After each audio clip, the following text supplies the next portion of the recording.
traveling through another dimension. A dimension not only of sight and sound, but of mind. A journey into a wondrous land whose boundaries are that of imagination. That's the signpost up ahead. Your next stop, the Twilight Zone.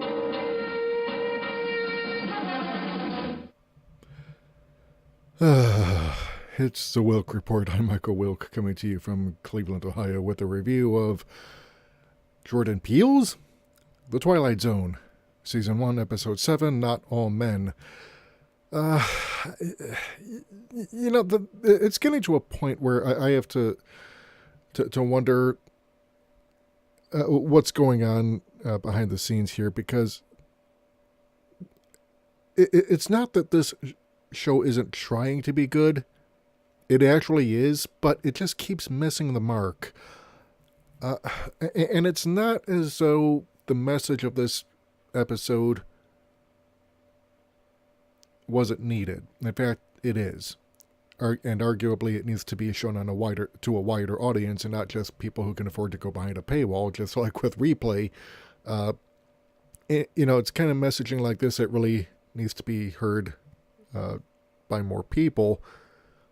But because CBS insists on limiting it to only those who can pay, then only those who can do that or are willing to pay end up hearing it. But the problem is, I'll explain in a minute. Let me go ahead and give you a breakdown. So we open up in a medtech office.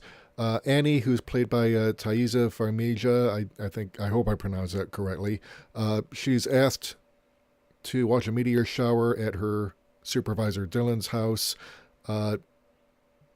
That they find a meteor that crashed in his backyard, because they're watching it and one lands nearby, and they're excited and they go to find it, and it's like this little red rock that Dylan picks up, and so then we cut back to his living room where they're kissing, and Dylan, he's trying to seduce her. He's saying, it's cute that she's so into her job, and but when he starts getting more physical by trying to feel her up, and she tries to get away because first of all she's trying to let him down easy and politely, okay, but he's not taking no for an answer.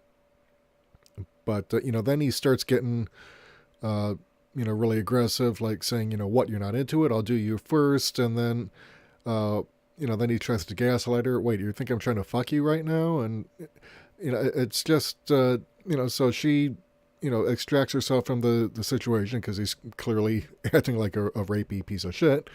And when she gets outside, she hears him screaming, and sees him from his window, because he's got that kind of house where it's nothing but open windows. She sees him throwing things around, and he's basically having a violent temper tantrum. So then the next morning at work, she gets her the project she's been working on is handed over to Dylan's control by the office manager. She goes to her sister's birthday dinner, where she meets up with her nephew Cole, played by Percy Hines White. And, she kind of explains to her nephew that, a guy got weird on her the night before, and, Cole is like, if only there was a way to figure out which guys are going to be assholes, But, here's the thing.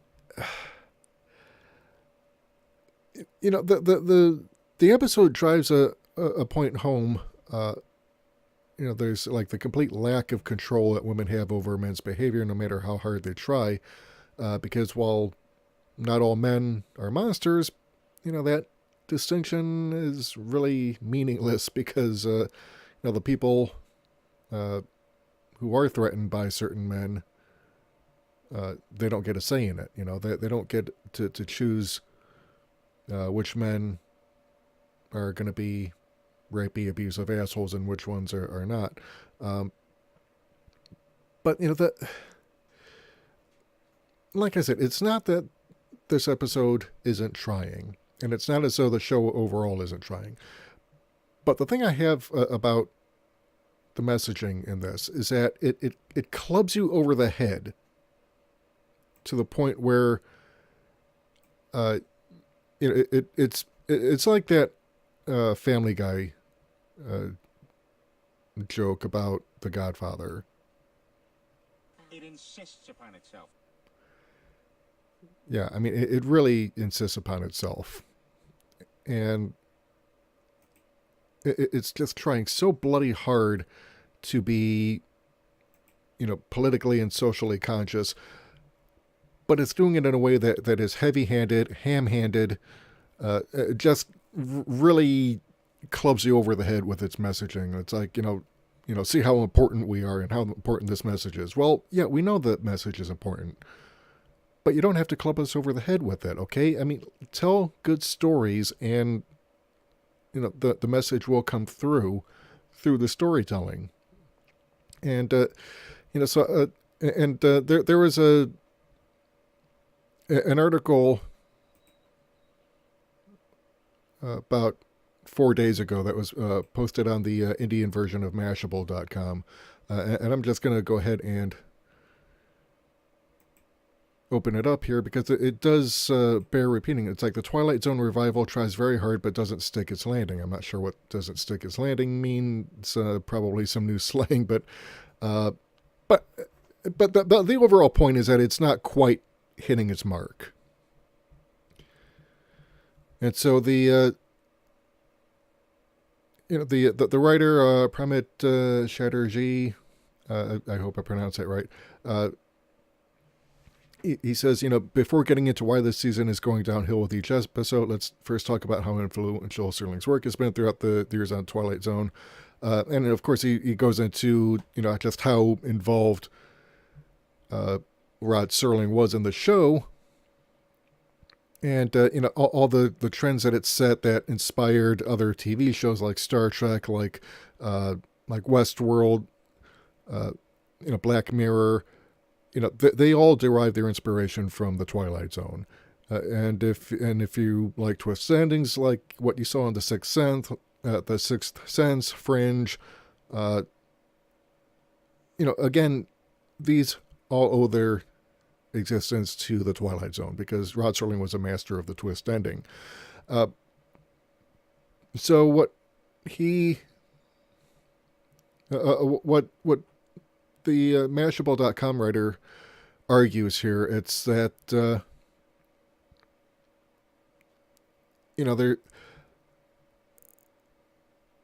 are the bones of good storytelling here, but the characters feel hollow, the narratives are predictable, and that really should not be in a Twilight Zone episode. And then, of course, the same problem was present in Nightmare at 30,000 Feet. The concept is good. I agree with the writer here. But the episode didn't manage to use that plot and make its statement about self-reflection, really impactful, which is a good point. And then Replay, of course, did a complete, well, he says they did a complete 360. I actually thought Replay was pretty decent. The Traveler was fairly mediocre. The Wonderkind is just awful. But they failed to send any kind of clear message. Well, actually, no. Replay did actually send a pretty clear message. But the ones that are in Replay, A Traveler, and The Wonderkind, it's like they're clubbing you over the head, like I keep saying, every few minutes within the episode.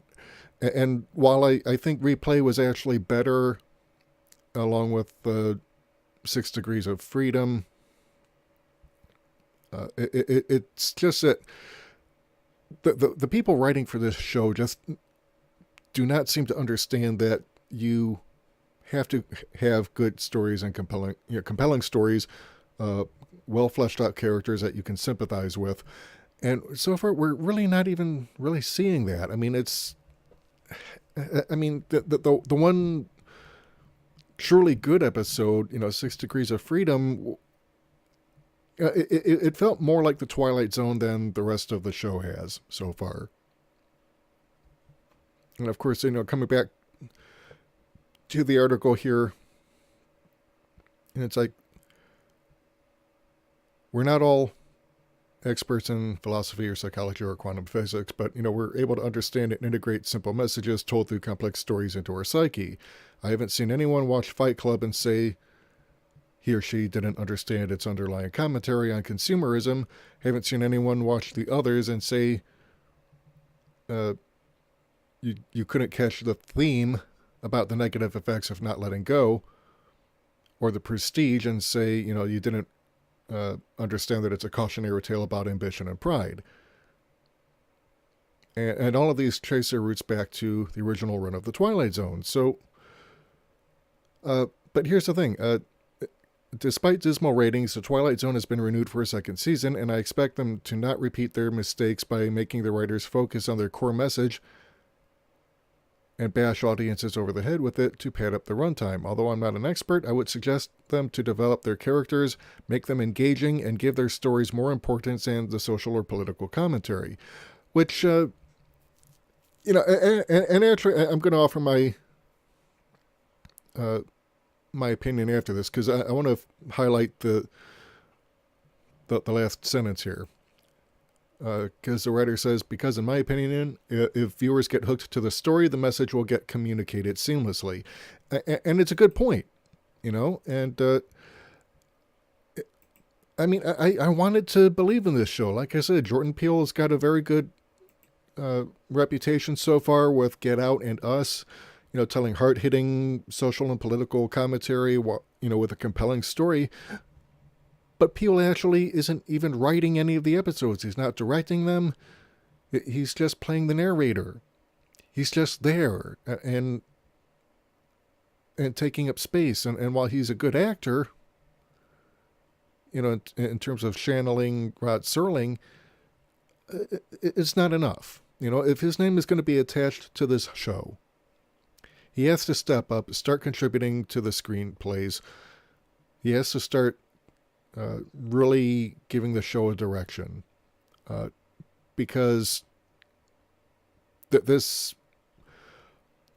entire habit of a show that can only be described as It insists upon itself. really is not good enough. All right, and just being good enough is not good enough. It's the same problem we've had with Doctor Who under Chris Chibnall last year, where he's trying to just be good enough and he's not really making a genuine effort. He's just, phoning it in. And I get the feeling that the same is happening with Jordan Peele's The Twilight Zone. And I can't understand why CBS would agree to renew a show for a second season that's, getting dismal ratings like this, because it's just not very good. We've had maybe 2 episodes out of 7 so far that have been even remotely watchable and needed to have a wider audience. But, again, the messaging is just too ham-handed, and it's too obvious and too shallow. And that's a shame, because I was a fan of the original Twilight Zone. Rod Serling, he's the kind of writer and producer. You just do not see this every day. He comes along maybe once in a generation, maybe once in a century, and that's it. But and I'm not saying Peele needs to imitate Rod Serling or try to be a copy of him. No, he needs to be Jordan Peele, but he needs to put his own fingerprints on this show. He needs to actually step up and get involved in a way that, is similar to what Rod Serling does or did when he was running it. And I'm just not seeing it. So, and like I said, it's a shame, because, it seems like they're actually trying, but maybe they're trying too hard is the problem, and they're kind of missing sight of what they need to be doing in the process of trying so hard. That's possible. So, but it's been renewed for a second season. But if CBS has any thoughts of renewing it for a third, they really need to step up for next season and really get Jordan Peele belting out screenplays. I mean, if he has to write every single episode for next season, then, he has to belt out at least 10 screenplays, maybe 12. But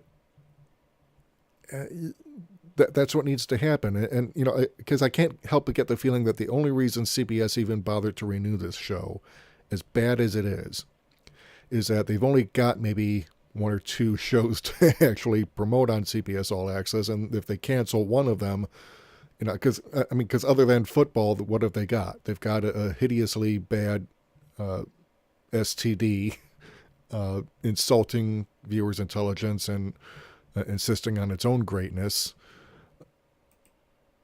It insists upon itself. Yeah, and basically destroying the entire Star Trek franchise, much the same way that Jar Jar Abrams and Alex Klutzman destroyed it on the big screen, and much the same way that Alex Klutzman has destroyed the Spider-Man franchise over at Sony, the Dark Universe over at Universal. I mean, it's just awful. So, I really hope that whoever's running CBS now pulls his head out of his ass and basically orders some major reworks behind the scenes in the Twilight Zone, and because I want STD canceled. All right, I want them to go away and never work in Hollywood again. The people who are working on that show, it's just no, it is too god awful. And the Twilight Zone, I think, has potential. I think it can be salvaged, but again, it needs to stop being so insistent on its own wokeness. Just tell good stories with sympathetic characters, and the political messaging, as the Mashable article says, will come through seamlessly, much as it did for the original Twilight Zone, much as it did for Star Trek, the original series. So yeah, anyway, that's my opinion. What do you think? Do you agree, disagree? Do you think I'm full of it? Do you think I'm onto something? Let me know. I want to hear from you. And if you like what you've heard and you want to hear more, hit the subscribe button and the bell icon to receive notifications whenever we upload new content. And if you want to help support the channel, keep the lights on, help us bring you more content, head over to our Patreon or Subscribestar page. Can be one or the other, doesn't have to be both. Until next time, when I review Cobra Kai Season 2, Episodes 3 and 4 back-to-back, this is Michael Wilk for the Wilk Report saying take care, good night, I'm out.